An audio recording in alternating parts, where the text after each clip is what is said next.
Go, no go. Could SpaceX Starship be delayed for years?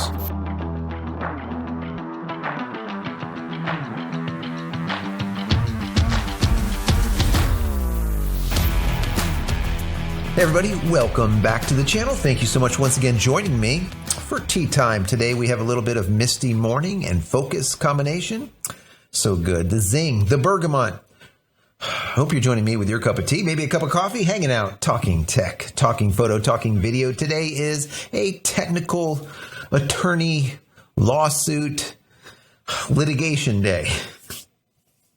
Well, it looks like SpaceX is going to be joining forces with the FAA in a lawsuit. This never happens. Usually be like the other way around. Well, they are partnering. I took a look at an article over on CNBC as well as Space Explored and just kind of made a little synopsis of it. And I want to read this to you because I think it's very important because this is going to tell the future when it comes to SpaceX Starlink. Not just Starlink, but of course a lot of us here are interested in SpaceX Starlink because we use it. Right? There's a lot of ramifications to this lawsuit that can adversely affect not just SpaceX Starlink, but NASA and a lot of other entities. Of course, the bottom line of SpaceX. But before we get into this, I want to say that if you haven't downloaded any of my ebooks as of yet, go check them out. They are free. Go over to JCristina.com/books. Once again, JCristina.com/books. Also, if you haven't subscribed, consider subscribing. It's free. I don't charge you. Subscribe, and if you are subscribed, click this little button over here so when I go live or a new video comes out, you will be notified of it immediately. Also, throw the video a thumbs up if you enjoy it, even in the least. I'm also continuing that 3,000 push-up challenge for May that benefits the St. Jude's Children's Research Hospital. If you want to donate, there's a donation button below. And if you're looking for a VPN or if you need faster internet service or like me, more reliable internet service, check out Speedify. They gave us a promo code that gives you 20% off for checking it out. Awesome service. I'm using it every single Friday when I go live, and we haven't went down yet, so it's working out really well. The promo code is JCristina. You can use JCristina at checkout, or even easier, I'll put a link down below, which is JCristina.com/speed. Once again, JCristina.com/speed, and you'll get 20% off their already discounted price. So check that out. And if you just want to donate to the channel for all of my hard work, there is a thank you button down here that you can click on. If you like, if not, that's fine. Consider becoming a member of the channel. That would be even better. So let's jump right into these couple of articles. Like I said, I just did a little synopsis of them. I'm going to read them to you, and then I want to give you my commentary. But most importantly, down below, I want your commentary. I want to know what you think about all of this, because once again, this does affect all of us. Elon Musk, SpaceX, is set to join the FAA, or the Federal Aviation Administration, as a co-defendant to fight a lawsuit brought by an environmental group following the company's first test flight of Starship, the world's largest rocket, which ended in a mid-flight explosion last month.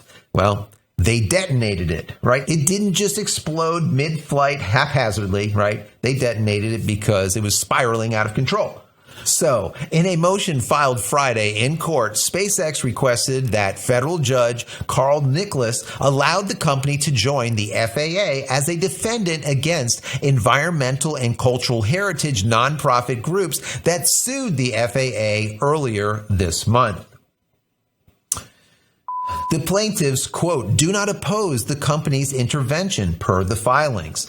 Jared Margolis, a senior attorney with the Center of Biological Diversity and lead counsel for the plaintiff, said it's, quote, standard and expected for the plaintiff to intervene in a case where their permit is at issue. In other words, saying, yeah, come on, Elon, join it. It's okay. No problem. You want to go on the FAA side? We'll take you, no problem. We're still going to sue you, but sure, join. The group suing the FAA alleged that the agency should have conducted a more in-depth environmental study on the likely impact of SpaceX's activity before allowing the company to launch the world's largest rocket, Starship, from Starbase facility. The group also alleges that the mitigations the agency required of SpaceX were not enough to avoid, quote, significant adverse effect to endangered species. their habitat, and tribes in the area that count the land and wildlife sacred. SpaceX outlined the potential consequences for the company if the environmentalists win the lawsuit,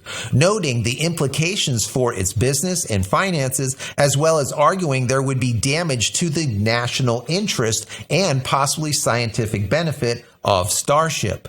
Quote, if the court were to rule in the plaintiff's favor, the FAA's decision could be set aside, and further licensing of the Starship and Super Heavy program could be significantly delayed, causing severe injury to SpaceX's business. The lawsuit seeks that the FAA conduct an environmental impact statement, or an EIS, a lengthy and thorough procedure that would likely sideline SpaceX's Starship for years.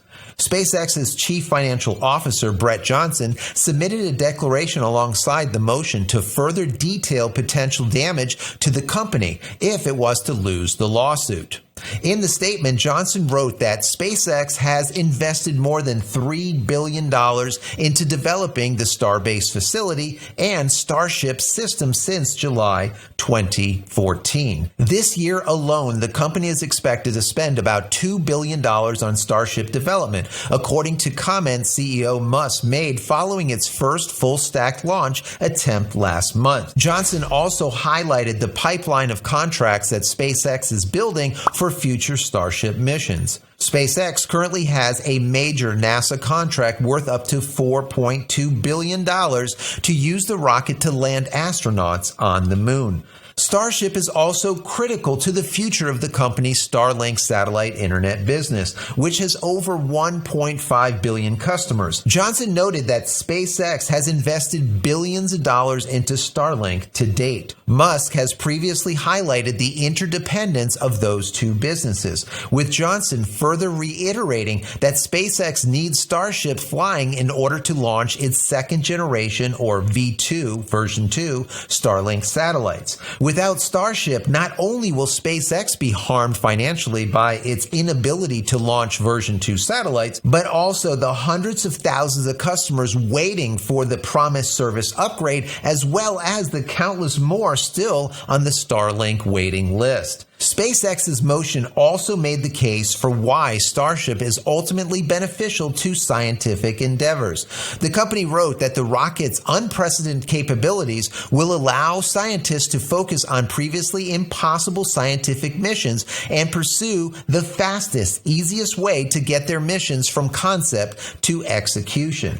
For instance, with its large capacity, Starship could economically put large telescopes and heavy scientific equipment into orbit and cargo, people, and even colonies on the moon and other planets. So that's kind of the cliff notes to the CNBC report. Now, Space Explorer had an article. I'm just going to read to you a paragraph that I think is very important, and it kind of dials things in even better, I think, than CNBC. They say this: the EIS, or the Environmental Impact Statement, could delay Starship for several years. Some think SpaceX by itself could maybe survive, but NASA could not. Now, this is very important. This is an important statement. NASA took a risk when selecting SpaceX's Starship in 2021 as the lunar landing for Artemis 3, the first lunar landing by humans since the Apollo program. That was back in the 60s, 1969 to be exact. Even a year delay in the Starship's development could jeopardize Artemis 3's 2025 landing date.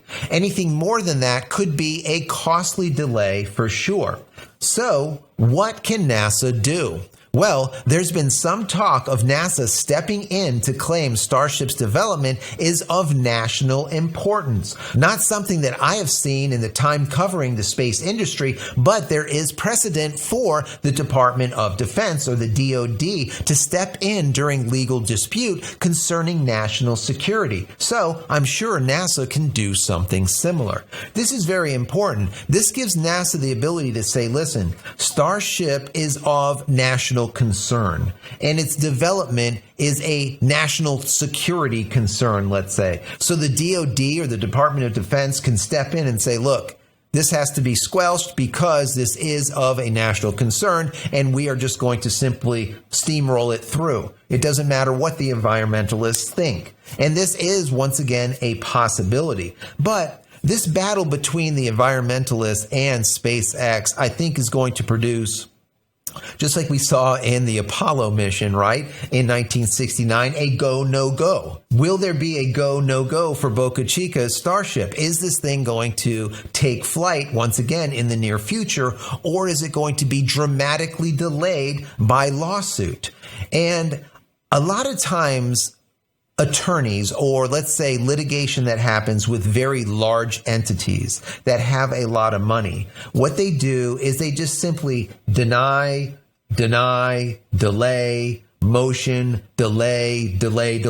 This is like what they do. The idea is even if they're going to lose, they have enough money to file motion after motion after motion after motion, and delay and postpone and so on and so forth to delay the trial from coming to a conclusion. And that's why people that are being sued want a conclusion as fast as possible if they do not have a lot of money, because they just want an outcome. Whereas the larger corporations that have an infinite amount of resources can just simply delay until the other entity goes bankrupt, because they can't afford to fight anymore, even if the other entity is right. And this is one of the problems with the legal system.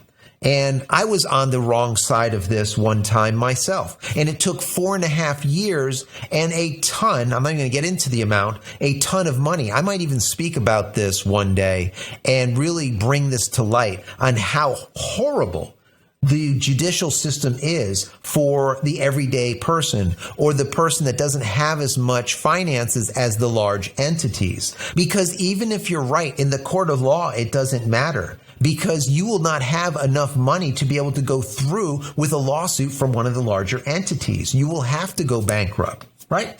This is how they work, and they know this. Luckily here, we see the FAA is being joined by SpaceX that has basically infinite money. More money than the environmentalists, I guarantee you that. So what will end up happening here is it will be sped through. The environmentalists and their attorneys are not going to be able to stall the FAA and now SpaceX. It's just simply not going to happen. And if NASA gets involved and the DOD says, hey, this is a Department of Defense thing, stop the whole damn thing. We're calling our get out of jail free card for SpaceX, and that's going to be the end of it. Like that. So we will see what ends up happening here. But as of right now, we don't know if SpaceX's Starship will end up launching anytime soon, especially with this litigation going on. Will it be drawn out, or will it be squelched really quickly? And that is the question. I want to know your thoughts on this. What do you think down below? What do you think will happen? What do you think about the litigation? What do you think about the environmentalists and their case? What do you think about the whole thing? It doesn't matter which side of the case you're on. I want to hear all of it. This channel is all about being unbiased. I do lean towards Elon because I like what he's doing. I respect the guy, and I do respect what's going on, but I understand what is going on the eco side of things too.